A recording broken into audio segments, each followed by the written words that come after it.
Hey everybody, welcome. My name is Antonio from Succession Films. I'm your host for today and I'd like to welcome you to our first ever episode. Now, before we jump into this episode, I just want to explain what you can be expecting from us.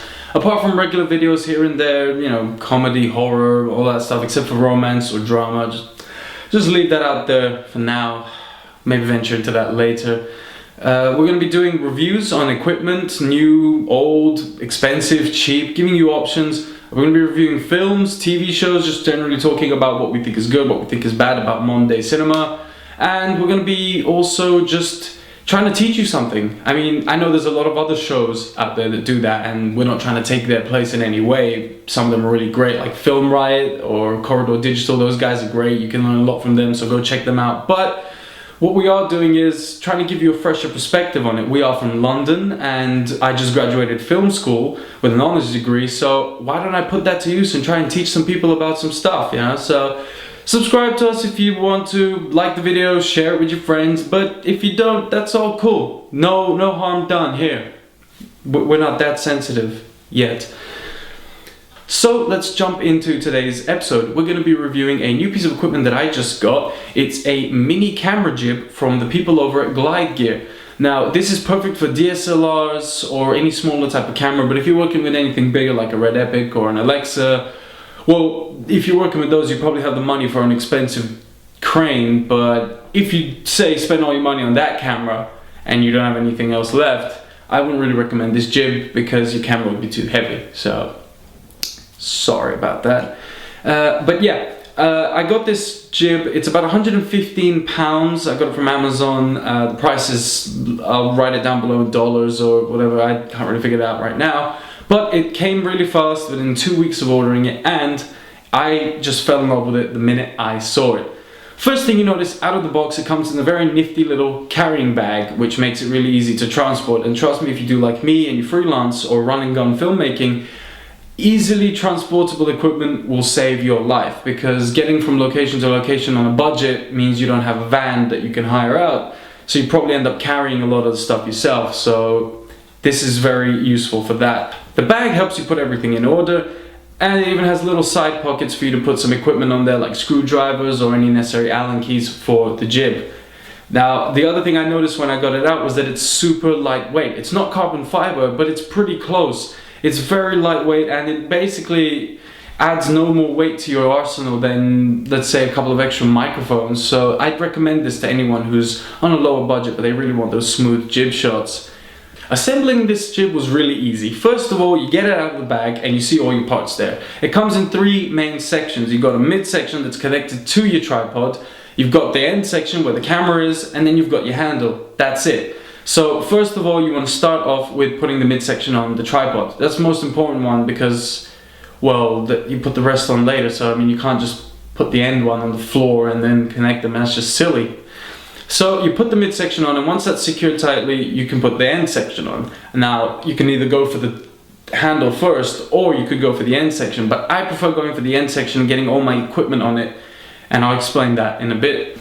Now, when you get the end section on, you can adjust it to whatever length you need by moving the bars back and forth along it. So if you want it to be a little bit of a shorter jib, then you can do that. But you have to always make sure that you have the appropriate amount of wet counterweight to balance out any length of jib. We'll get onto that in a minute. I seem to be getting on with stuff in a minute quite frequently. I probably should explain it as it goes, but whatever.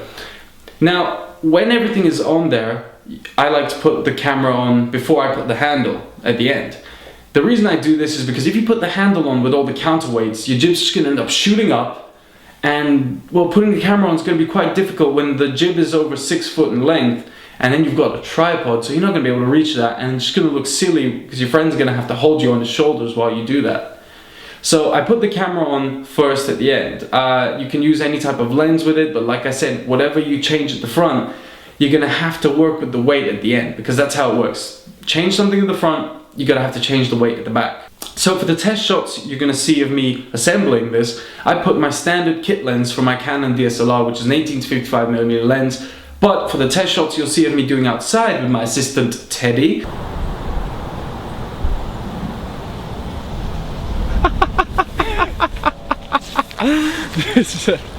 you're gonna see that I'm using a 16mm lens, and in fact I had to use a bit of a trick to counterweight that because the lenses are quite different in weight. The 16mm is very heavy compared to the 18, so it was a bit of a tricky thing, but we'll get onto that. I did it again, I keep getting onto things later, it's weird. So for a rig like this, I usually have my camera on the front, obviously, with a Rode microphone on there. It doesn't have to be Rode, but I just love Rode, so Rode microphones are there. They don't sponsor this, it's just I like the way they work.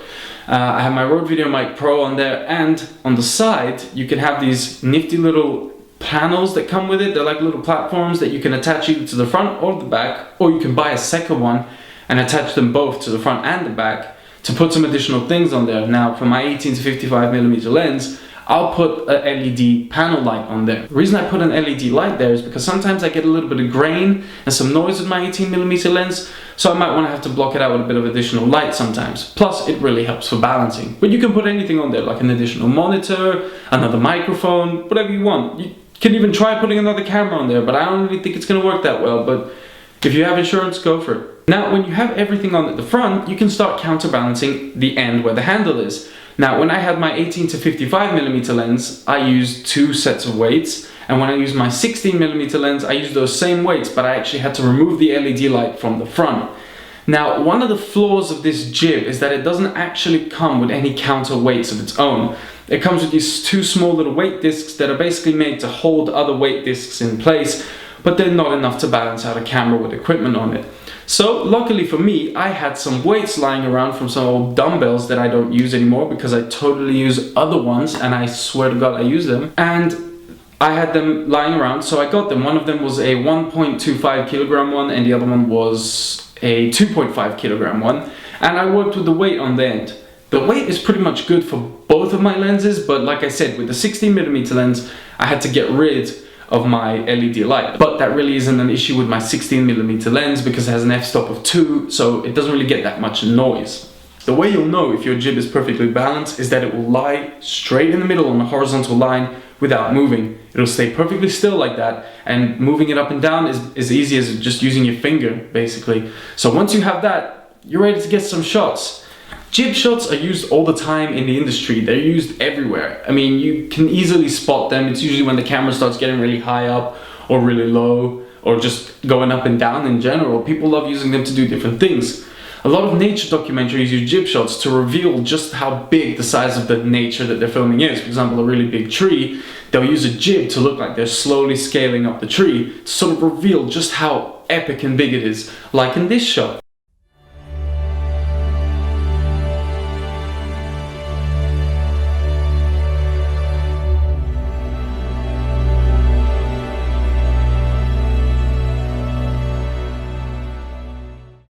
But you don't have to just use jibs for documentaries, you can use them for anything. The one advantage of having a jib like this is that you can get really low following shots now without any risk of stumbling around or hearing footsteps. You just lower your jib to the bottom, it can go, unlock your tripod so it can rotate, and then pan with it. It actually works really great, and you can use that to do a lot of revealing shots, like in the end of The Incredible Hulk, for example. If you want to show your character slowly walking away to some ominous had music, you can do that. You can start off with a really low shot, just revealing their feet, and then raise up as you follow them and reveal that they're walking away in this really secluded little path in the middle of a forest, like this.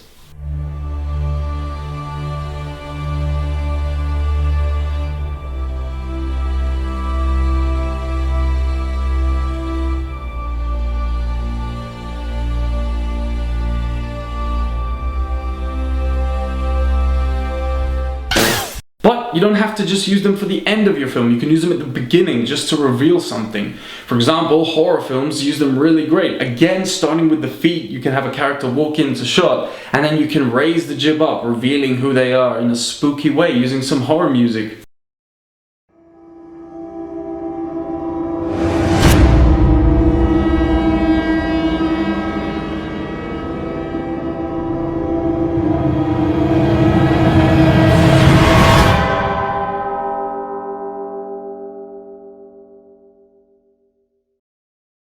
So that's all I have to say about this jib. I highly recommend it. I can't stop recommending it enough. 10 out of 10. Glide Gear did a great job with this.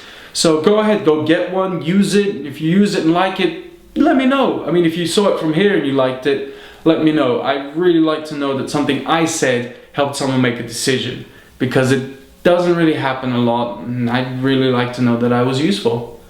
So thank you once again. Just so you know, Light Gear did not sponsor this at all. As you can see, we're not a big YouTube thing. This is just the beginning.